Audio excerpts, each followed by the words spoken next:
President Rodrigo Duterte makes history early morning Wednesday, September 23 by raising the Philippines' legal victory against China over the South China Sea. In a speech before world leaders at the 75th United Nations General Assembly, Duterte asserts the Philippines' rights over these waters, parts of which belong to the Philippines as the West Philippine Sea. The award is now part of international law, beyond compromise and beyond the reach of passing governments to dilute, diminish, or abandon. We firmly reject attempts to undermine it. The statement is a milestone considering that since the start of Duterte's term, he has adopted a defeatist stance on the West Philippine Sea. He has drawn criticism for deferring to China in exchange for economic benefits. Duterte says the Philippines would remain committed to the peaceful resolution of disputes. We welcome the increasing number of states that have come in support of the award and what it stands for: the triumph of reason over rashness, of law over disorder, of amity over ambition. This, as it should, is the majesty of the law. Duterte's strong statement against China is praised by retired Supreme Court Justice Antonio Carpio, who hopes more action by the Philippine government will follow the president's remarks. Former Foreign Secretary Albert Del Rosario also says, quote, "We deeply thank you, Mr. President, for defending what is ours." Senator Ping Lacson says Filipinos, regardless of their politics, should feel proud having heard Duterte's strong and unequivocal position on the West Philippine Sea issue.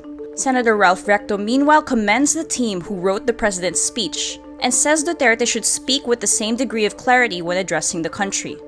While Duterte's statement on Wednesday was the strongest he has ever made on the South China Sea, the question remains whether words will translate to action.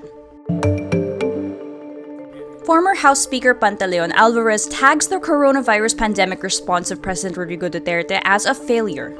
Duterte is a longtime ally and party mate of Alvarez in the ruling PDP Laban. In an interview on ABS-CBN News Channel Wednesday, September 23, Alvarez stands by his assessment of the COVID-19 recovery efforts, which he first made in his local radio program on August 28. Duterte's government has long been criticized for its response to the COVID-19 crisis. 8 months since the coronavirus was first detected in the Philippines, cases have been steadily rising. As of Wednesday, total infections are now over 291,000. When Alvarez was House Speaker, he readily defended Duterte on controversial issues, from the bloody drug war to the push to revive the death penalty. But this was not enough to save Alvarez in 2018, when lawmakers staged a coup d'etat and replaced him with former President and then Pampanga Representative Gloria Macapagal Arroyo. Alvarez rejects accusations he is now an oppositionist, saying he is just speaking up for his people and hopes that Duterte would listen. Alvarez also advises his party mate Marinduque Representative Lord Alan Velasco to just drop his term-sharing deal with incumbent Speaker Alan Peter Cayetano and let the latter rule until 2022. Cayetano made a gentleman's agreement with Velasco that he would serve as Speaker until October of this year. Then Velasco takes over in the 21 months after that. In a Facebook post on Tuesday, September 22, Velasco says he would become Speaker at the right time. Ombudsman Samuel Martires implements a string of policies protecting public officials, moving to stop lifestyle checks and adopting a system that will have a less criminal treatment of corruption cases. At the Office of the Ombudsman's budget hearing Tuesday, September 22, Martires appealed to the House of Representatives to restore his office's 2021 budget to the originally proposed 4.6 billion pesos. The budget department cut it down to only 3.36 billion pesos. This is the latest in a series of reforms in the Office of the Ombudsman that favors public officials. Martires earlier imposed a rule where the Office of the Ombudsman will no longer elevate a case to the Supreme Court once it loses at the lower courts. Recently, he restricted public access to the Statements of Assets, Liabilities, and Net Worth or SALN, saying SALNs had been weaponized. Martires says there are far too many public officials prosecuted criminally for small cases, such as failure to liquidate. Martires calls this a, quote, form of harassment against a government official.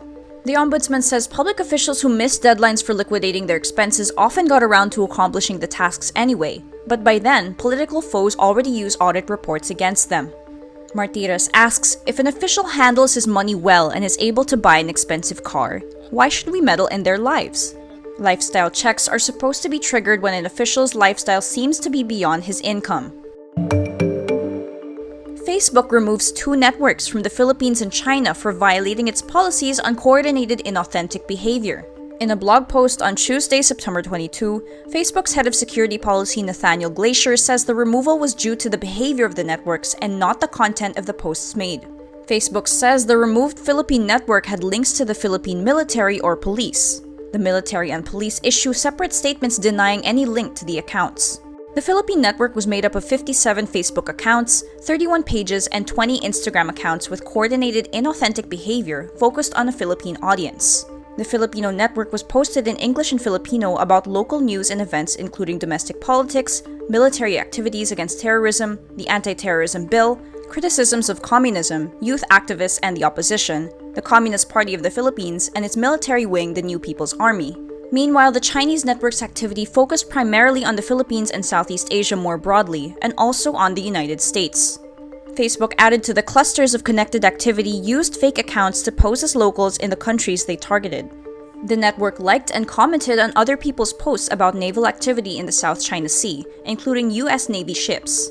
This campaign tried to hide its identity and location using virtual private networks or VPNs. It discussed a number of topics including Beijing's interests in the South China Sea, Hong Kong, support for President Rodrigo Duterte and Sara Duterte's potential run in the 2022 presidential election, criticism of news website Rappler, and issues relevant to the overseas Filipino workers. Facebook's investigation added that it found links to individuals in the Fujian province of China.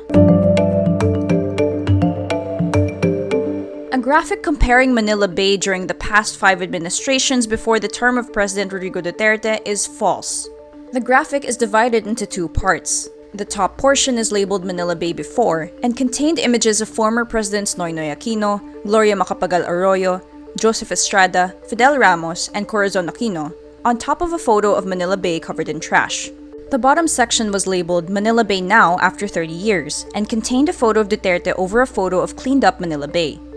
The photo supposedly taken during the terms of the presidents before Duterte was actually taken in 2018, years into his administration. A reverse image search reveals the photo was used in an article published by the Philippine Star in 2018.